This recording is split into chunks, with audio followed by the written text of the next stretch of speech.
Deegan is the 250 National Motocross Champion. Haiden Deegan is the SMX 250 World Champion. What's up, guys? Welcome to Title 24, presented by NBC Sports. We got a great show today, a fun guest. Going to tell you that in a second. But before we get going, got to thank our sponsors, United Motorsports, Quad Lock, Boxo, and Dunlop. Thank you guys so much for all of your support. But I am so pumped today. RV, we got a special guest. Tell everyone who our guest is. Oh yeah, man, we were able to get the Deegs on the show today. So we've been trying to do that since last round of Vegas. SMX is newly crowned two-time SMX world champ for the 250 class. So yeah, it'll be good to have Haiden on the show. Well, I'll tell you what, since you did an awesome introduction, let's bring the man on right now. Finally, we got the guest. We got the defending SMX champ, Haiden Deegan, two-time SMX champ. Congrats on that. And then, of course, a 2024 250 Pro Motocross champion. Absolutely crushed that series, dude. But he had a little time off and had the procedure done. But first and foremost, dude, good job. Were you pretty pumped on the year?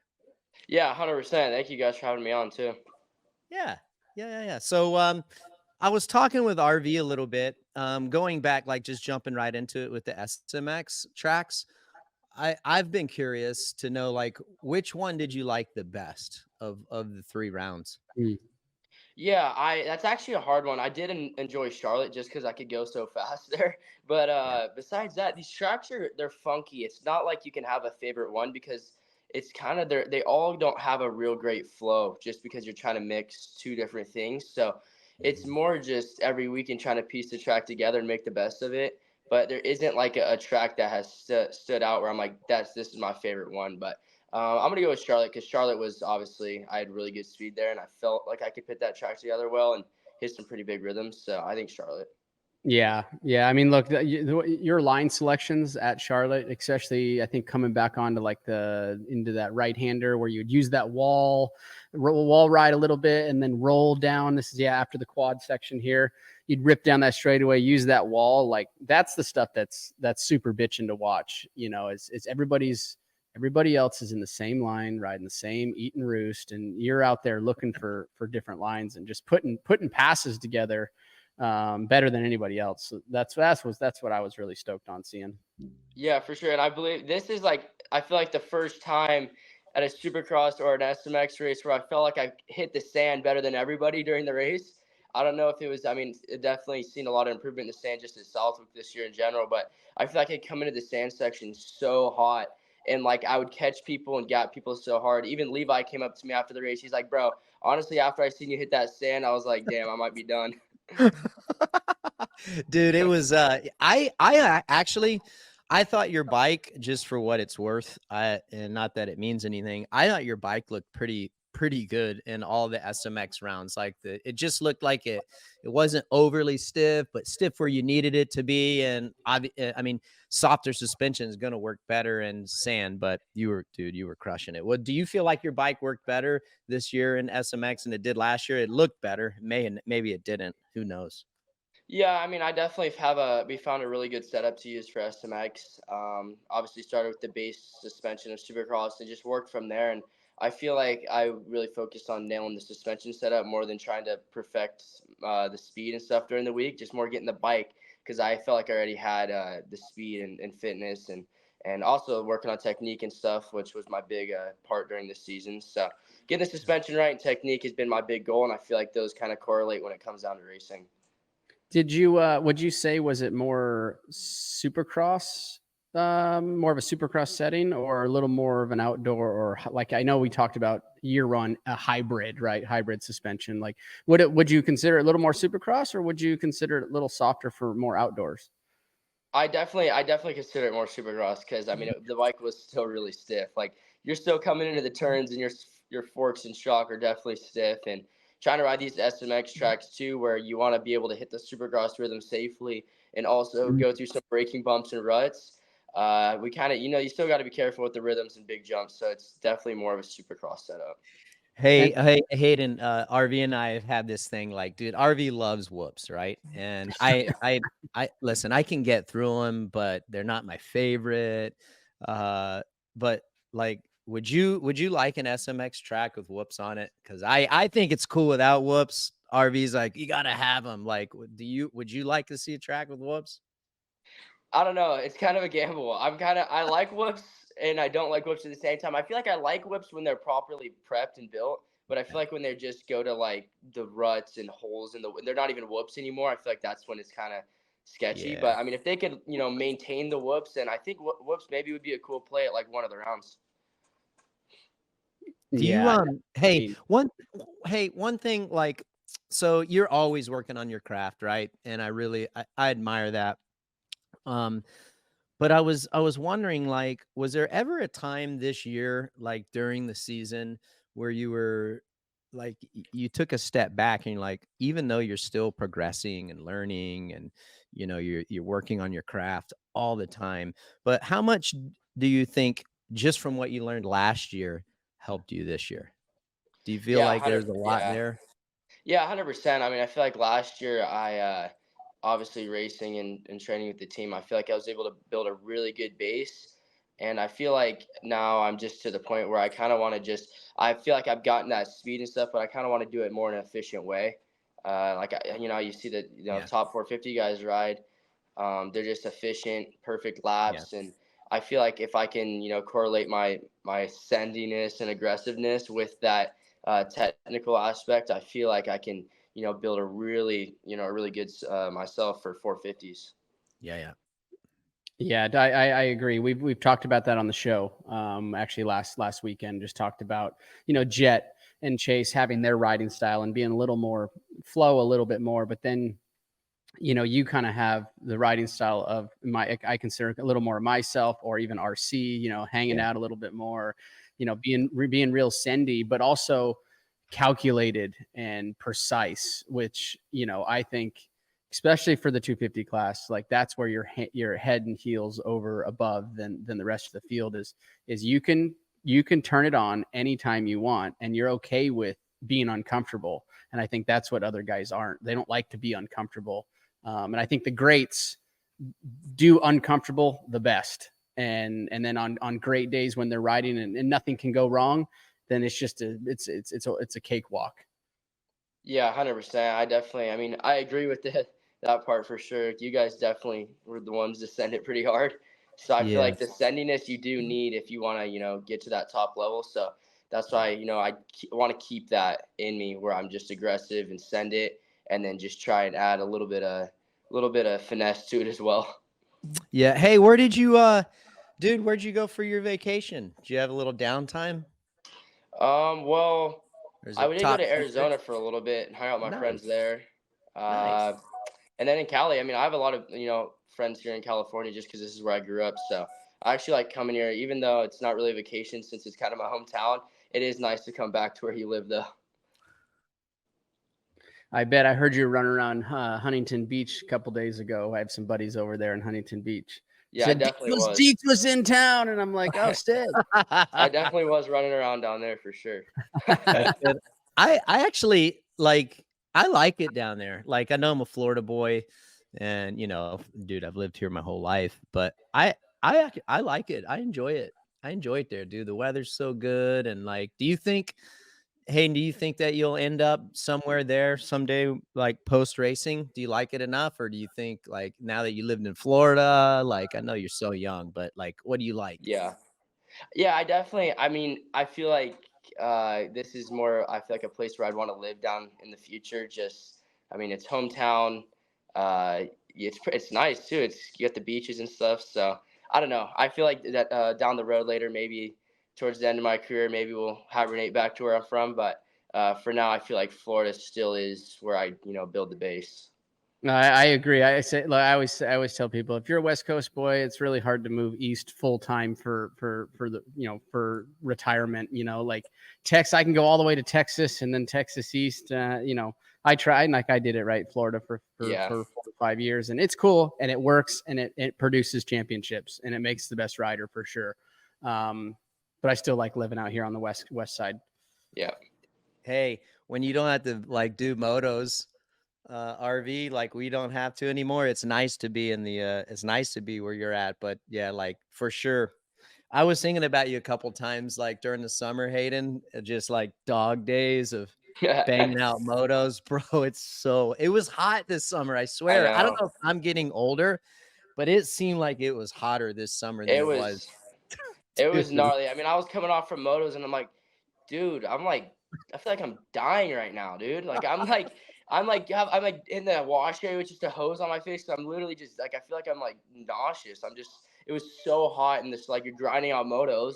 And I mean, I think that's why it helps living in Florida, correlating to these nationals and stuff, because it makes you tough. Honestly, if you're willing to do the work during this hot weather and do the motos, it pays off.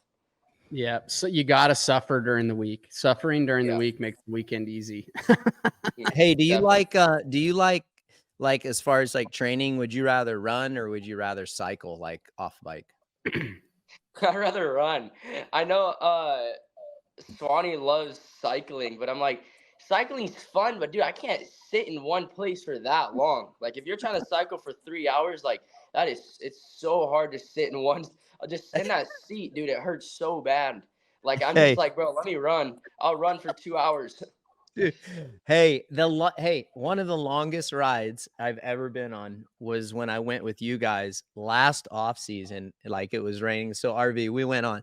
I think it was damn near the whole team. I feel Yeah, like it that was. day. We pretty much rode the whole city of Dude, Georgia. it was rainy, crappy. It didn't rain the whole time, but the conditions weren't great. And like that was like one of the longest rides I've ever done. It was a shitty day.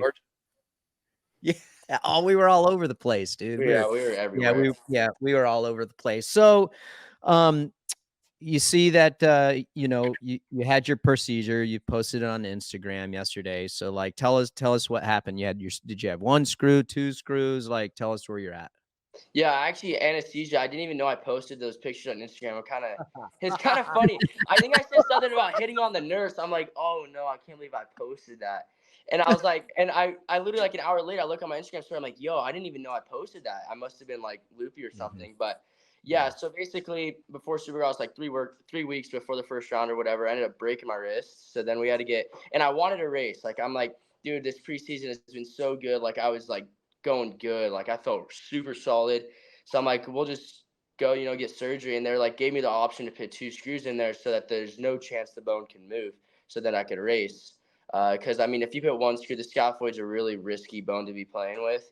So they put 2 in there. So it was structured. Then I was literally riding like, dude, 2 weeks later, week before the first round or week or two before the first round, and came into the first round. And trust me, it hurt to race. And almost the whole Supercross season, it hurt to race, and I was just dogging it out. But I wanted to win the championship. That battle was like, I'm just gonna, I'm gonna try, and if it hurts, it hurts. And I actually ended up winning the second round with pretty much no preseason, so it was definitely a big boost in my confidence to start the Supercross. But I just feel like I just couldn't find my flow during the Supercross season to really knock off those wins consistently, and I think that's just the preseason. I wasn't able to complete it correctly, and that's just what's gonna happen. And I feel like once I was able to get back in my flow, you guys really seen that in outdoors, and then obviously SMX.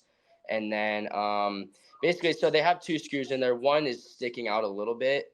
They weren't able to pit it all the way into the bone. So it was actually bothering me pretty bad, like all year. I was going to ask, like, yeah, was it like, did this thing like kind of irritate you all year? And was there ever a time like throughout the season outside of Supercross where there was times it was bothering you that maybe no one knew about?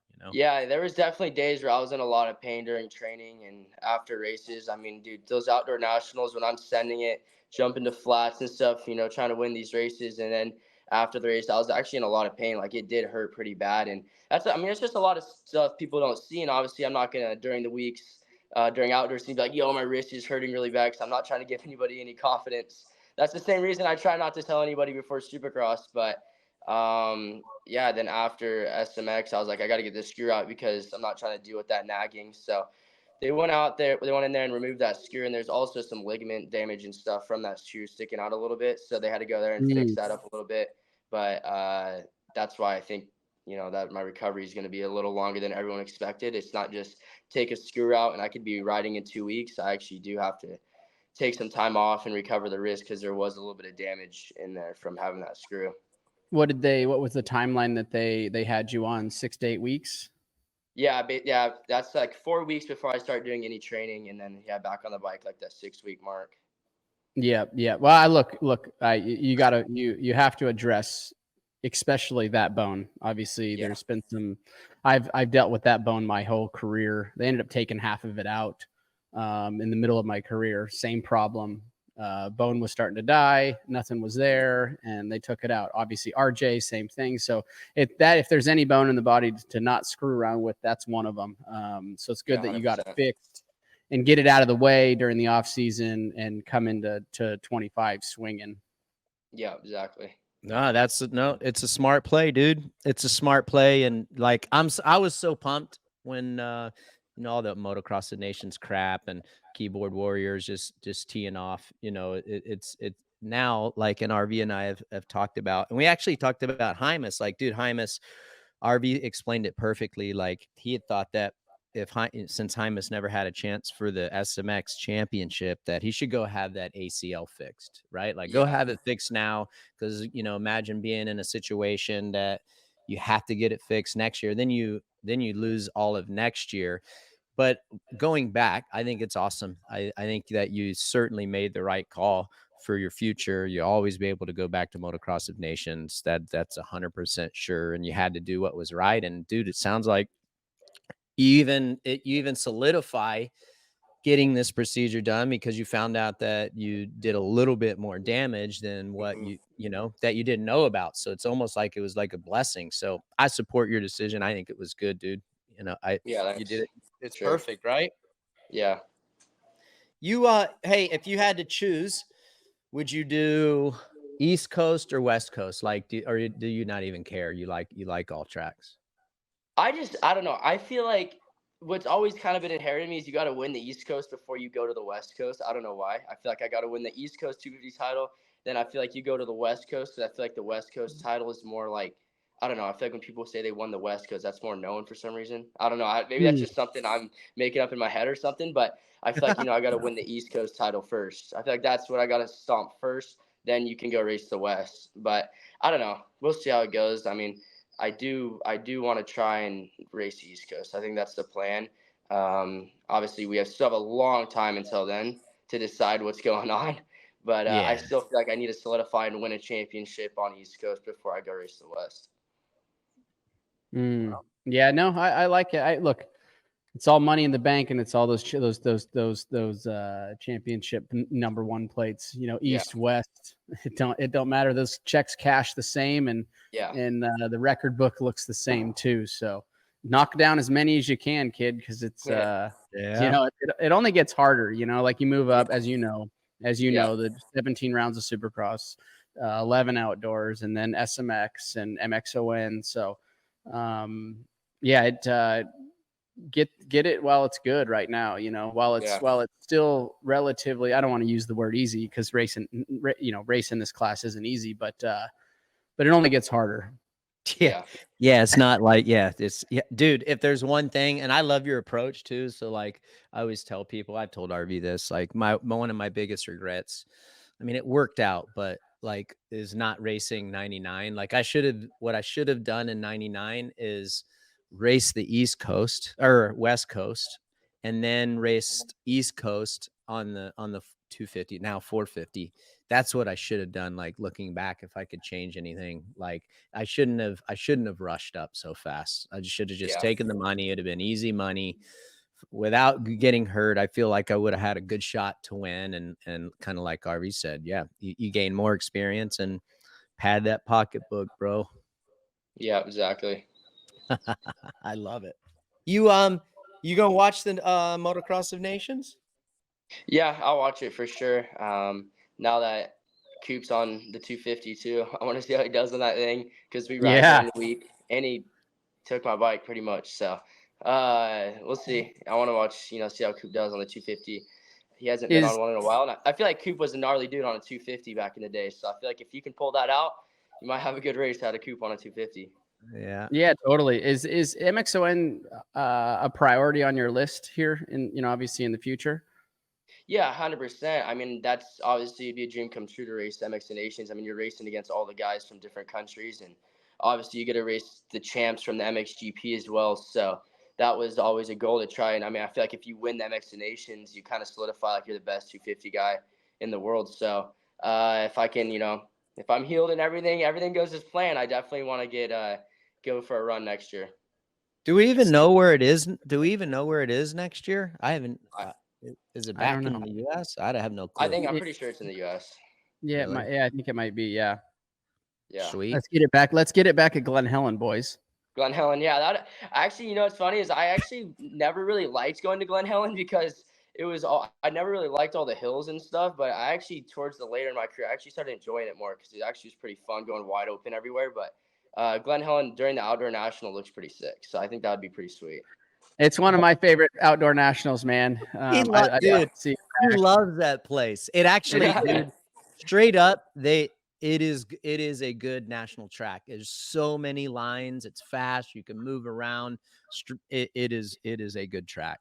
And if you're willing to just be a little sendy, that track really, it really works well with guys that really kind of want to hang it out, because it's so fast, because of the way it develops. And Glen Helen's not an easy place to ride, but when they prep it up for the national, it's insane and it's rough, it's gnarly, it can be hot, and you would excel there.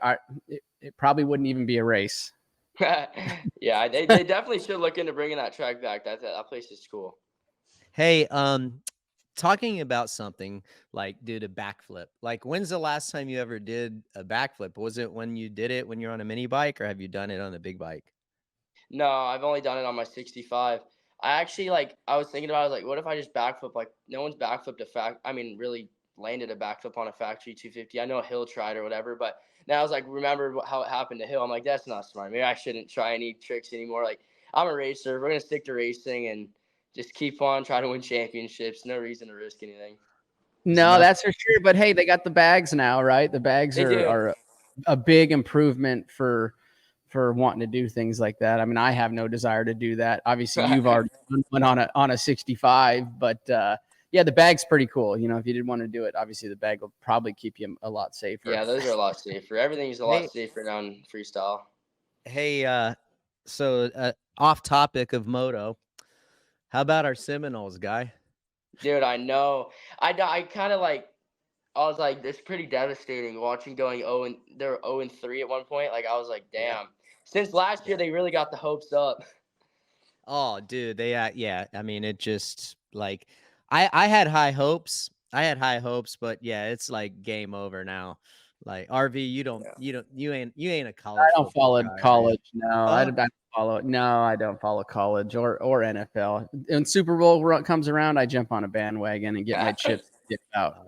Hayden, what's your hobbies? And we're gonna get you out of here. Like, what's one thing you like to do? Like, I don't ever see you really playing golf or anything. Your little brother, honestly, bro. Yeah, I hate golf, dude. I cannot do it. Bro, it pisses me off so bad. I do not have the patience. It's actually good though, because when I'm playing golf and I slice the ball on my 9th hit on one hole, I'm like, okay, this is where when I crashed on the start, where I'm supposed to hold my temper down. So I'm working on my temper. I'm not trying to yell at my film or anything that I just sliced the ball for the 9th time in a row, but it actually does help me with a little bit of anger issues. So it's good for me, but I don't really enjoy it at all. I ride BMX. Yeah. BMX is my thing. Yeah, that's right. That's right. Is there BMX? There's that little pump track here in Tally, though, right? They have the pump track, and they also have a skate park near the college, which is actually pretty good. So I go rip up there. Oh, that's right. I did see that. Mm-hmm. Is it pretty good? Yeah, it is. They have a good bowl and stuff. So I mean, it is good for a BMX bike. It's nothing crazy, but it's still a place to go mess around at. All right. Well, cool. Well, we're gonna let you go.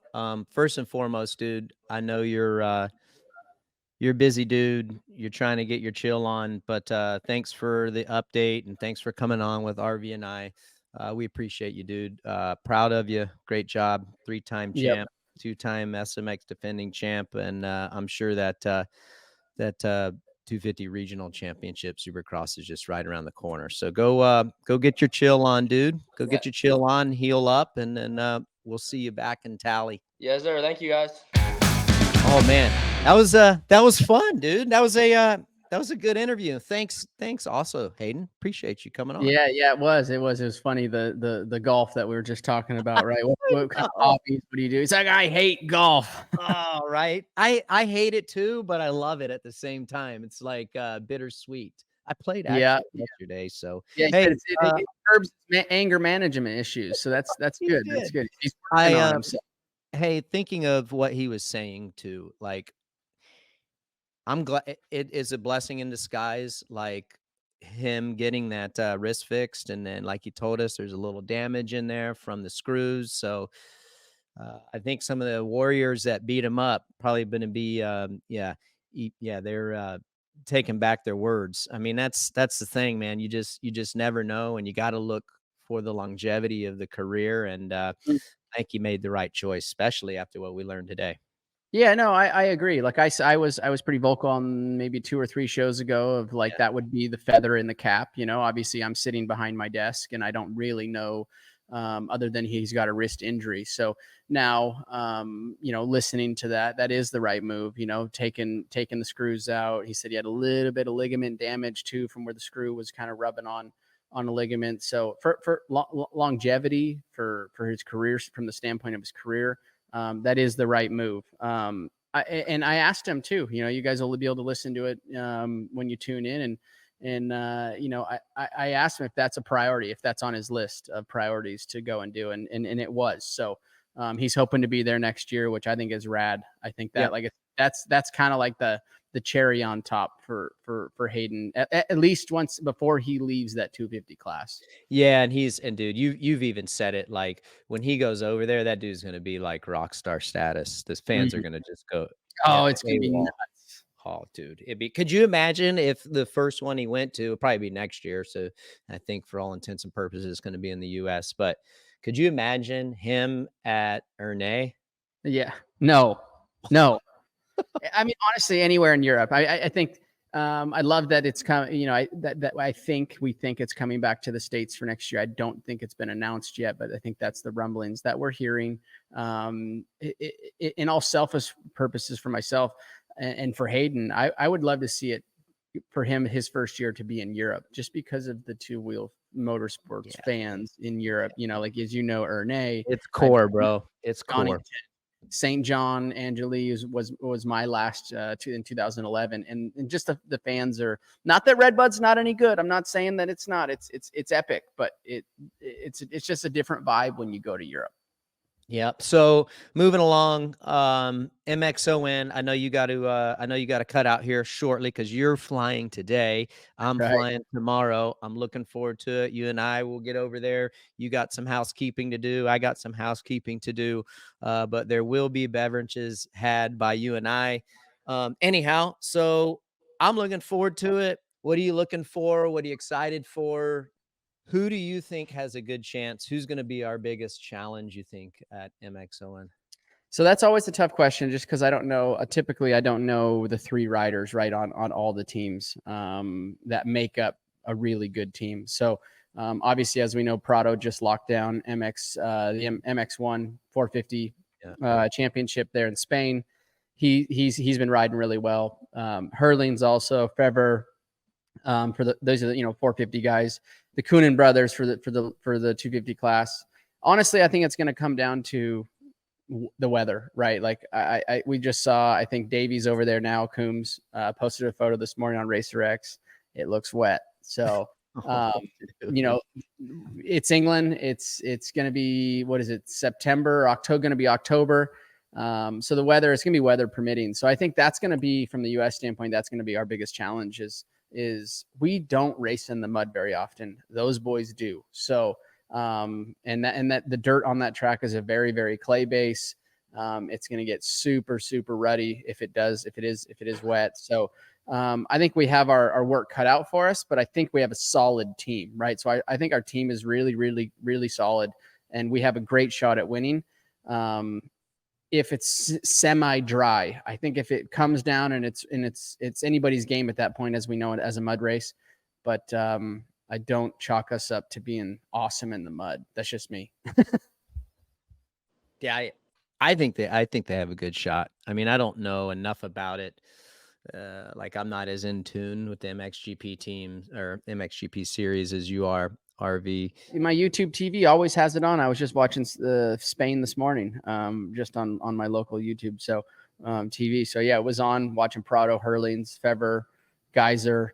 But that's the thing. That's such the unique thing about MXON is you can bring your best 250 guy, you can bring your best 450 guy, but you still have that third wheel that you have to, you got to finish strong in all of those motos. So each of you get 2 motos. So it's 6 motos total. You get to drop 1. So you're down at your 5 motos that you accumulate the points with. So you just have to be consistent and also be fast and stay out of trouble. That race brings a whole set of different mental stress and racing over on their soil in their backyard, not at ours. So I think that's what makes it tough. And obviously, like I said, the weather is going to be I think the deciding factor. You like the team. You already said, I like the team too. I love the synergy. I mean, you got 2 guys that are teammates with Eli and Coop. And then you have a great bond and friendship with AP and Coop. Those guys are super tight. And I like that energy, dude. I like that energy. We have a really strong team. I like that Eli stepped up. His last 3 SMX rounds, he got better each one of those rounds. I think Charlotte, he was able to knock down a win also. I think it was Villopoto won at Charlotte. So that was huge. So I think we're sitting in a very good position. Now we're boarding flights. I'm boarding a flight tonight at 7:45. I land tomorrow morning in London. The boys are all be over there too. So it's going to be really interesting, a lot of fun. I'm looking forward to it. It's a massive race, so I'm glad to be a part of it. Yeah, I wish one of my I wouldn't even call regrets, but one race that I was bummed that I never got to race was with you and Stu at Matterley. I hurt my shoulder at Glen Helen at the final round, and I didn't completely tear my labrum, but I damaged it a little bit, like bruised it up. And I tried to go and I couldn't, but I still went there to support you guys. And I loved that racetrack, just the layout and the dirt and the soil. So bummed that I couldn't have helped contribute to the dub for you guys that weekend. But nevertheless, you guys stepped up. IT stepped up. I think it's going to be good. I'm with you. I think that the weather is definitely going to play a part. It always does. If so, it like you said, it's going to make it challenging for our guys. But I still feel like they have a great shot. I really do. I like, and the reason that I do, I think that the energy that the team is going to bring with those 3 guys, I don't feel like there's any tension between those 3 guys. I don't. And I think that maybe that'll supersede any conditions that might not work out well. So anyhow, I'm excited for it. I got a whole bunch of Triumph stuff to do. So I'll be boots on the ground. What are you going to be doing? Yep. Yeah. Same. Yeah. I'll be a bunch of Yamaha stuff. So we have the super finale. So we brought over a 65, an 85, and a 125 kid to race at MXON. Each the 65 class, the 85, and the 125 class. So they'll get to be on the line on one of the biggest stages in the world with a packed house.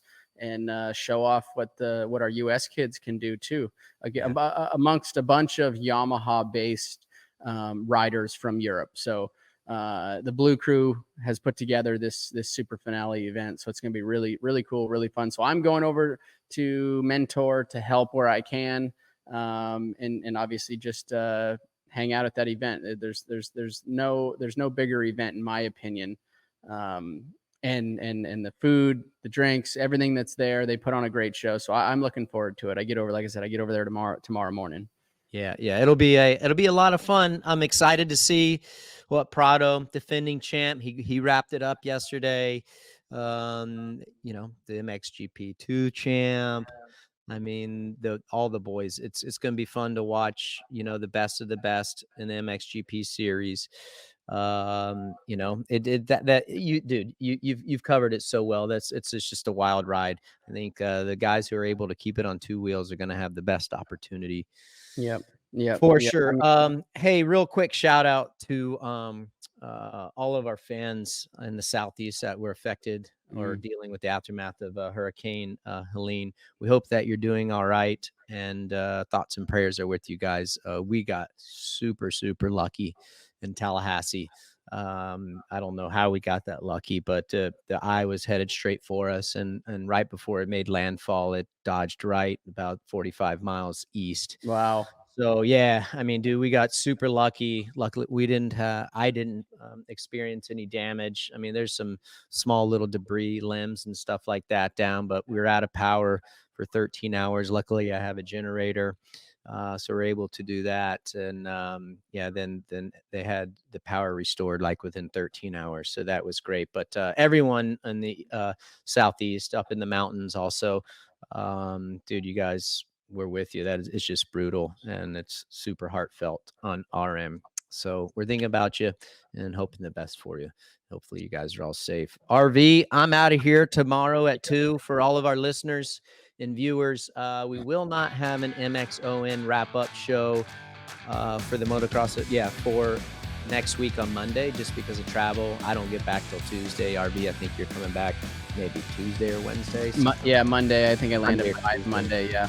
There you go. But we will have an MXON wrap up. Again, thanks, Haiden, for coming on. That was fun. I'm sure your fans, our fans, will certainly be pumped to listen to what you had to say. RV, you have any final thoughts before I pay some bills with our No, all good. Let's safe travels for everybody. You know, there's a big group of us US's, from the US that are going over. So obviously all of Star pretty much, and the boys from KTM. So we'll all get over there, and we'll all be a big group, big That's family. right. It'll be fun. Well, before we let you go, thank you, United Motorsports, Quadlock Case, Foxo, and Dunlop. You guys are awesome. All of our fans, we appreciate you. Remember, you can watch us on Peacock. We're on there on demand, or the Motorsports on NBC's YouTube page. And, of course, all of your podcast applications. We're all over that place. So check us out. Listen to us. We appreciate the support. And we will talk to you guys next week with the MXON wrap-up. And thanks, Haiden, for coming on today.